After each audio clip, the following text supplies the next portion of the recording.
When did your parents finally realize they messed up by spoiling your sibling? I have a younger brother, about 6 years younger than me, and he was treated like royalty by my parents because he was diagnosed with high-functioning autism when he was 4. Apart from that, he acts pretty much like a normal kid, but he's spoiled beyond belief. He learned pretty early that he could use his special status to get whatever he wanted, and by whatever, I mean nearly everything.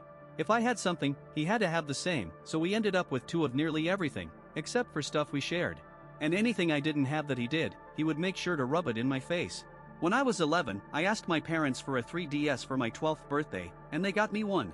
But they told me I had to let my brother use it whenever he wanted, or they'd take it away. So, that happened a lot. One time, my aunt saw my parents literally take the 3DS out of my hands to give to him, and she lost it on them for playing favorites so blatantly. They gave it back to me immediately but somehow blamed me for the whole thing. After my aunt left, they never made me share it with him again. But a few days later, they bought my brother his own 3DS as a surprise gift. And it wasn't just my birthday, my brother had a habit of throwing tantrums if he wasn't the center of attention at family events. He'd complain if he wasn't getting presents or didn't get to blow out the candles on the cake. My parents quickly learned that enabling him at parties didn't work, and they even got kicked out of a few for trying. As a result, other kids at school started ignoring him when it came to birthday invites. My birthdays, though, were one of the few times I could actually have the attention on me, but it never lasted. My parents made my life revolve around my brother. The year before the birthday I'm talking about, my parents spent most of my 13th birthday focusing on him. They even asked me if I'd let him blow out my candles because he was upset. I said no, I wanted to blow them out myself.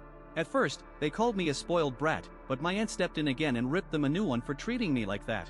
She pointed out that my brother got nearly everything just because he was autistic. The adults at the party all backed my aunt up, except my brother, who was still pouting that he wasn't getting his way. In a fit of rage, he tried to spit on my cake, but my aunt stopped him just in time. She yelled at him until he ran crying to my mom. After that, my parents got some serious heat from the other guests and promised never to ask me to let my brother blow out my candles again. But the rest of the party? They just went through the motions. My aunt ended up running the show from that point on. A couple of weeks before my birthday the next year, my parents told me that I'd still get a few presents and a small cake, but they were canceling the party to avoid another meltdown from my brother. I couldn't believe it.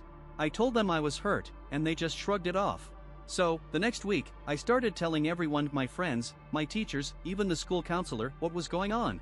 Everyone was shocked by how my parents were treating me. The vice principal even reached out to me online to offer support. Word got back to my parents, and they grounded me for talking to so many people. But I didn't stop.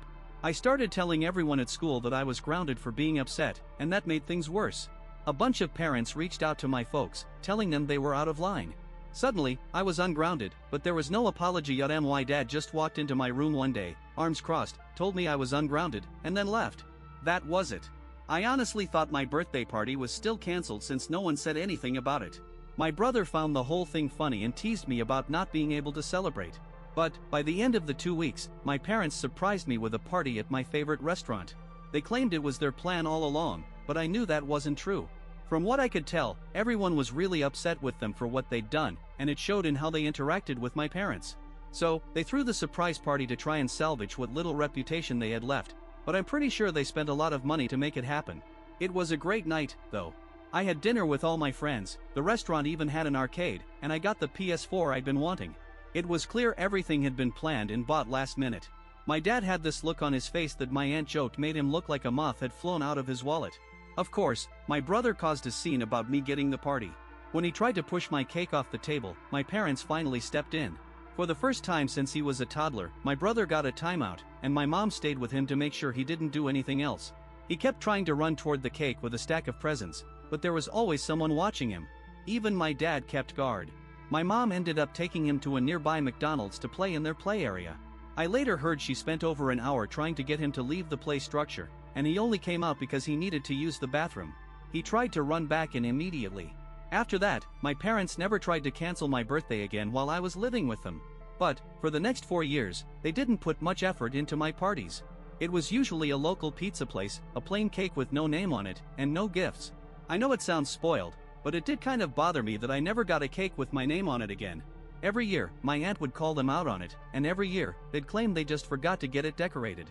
I'm pretty sure the reason my name never went on a cake again was because my brother wouldn't eat any cake that had someone else's name on it, and they couldn't risk putting his name on my cake. But, honestly, I didn't care much about that anymore. The fact that I even had a day that was all about me instead of my brother was enough, especially since everything else always revolved around him. During each of my remaining birthday parties while I lived at home, my brother would throw a fit, and my mom would take him somewhere else to calm him down. I still had to share my PS4 with him, but it was still mine. I took it with me when I moved out at 18. My brother didn't take that well and threw a huge tantrum. To make it up to him, my parents went out and bought him his own PS4. When I moved out, my parents finally had to deal with the consequences of raising my brother the way they did, now that I wasn't around to help them. For his 14th birthday, he had a meltdown because they didn't get him a PS5. He ended up causing hundreds, maybe even thousands, of dollars in damage during his tantrum. The last time I saw my parents, they looked totally checked out. My aunt told me that they had confided in her, saying they wish they could send him to military or boarding school because they couldn't handle him anymore. But, of course, they can't afford it. Honestly, I couldn't help but find it a bit ironic.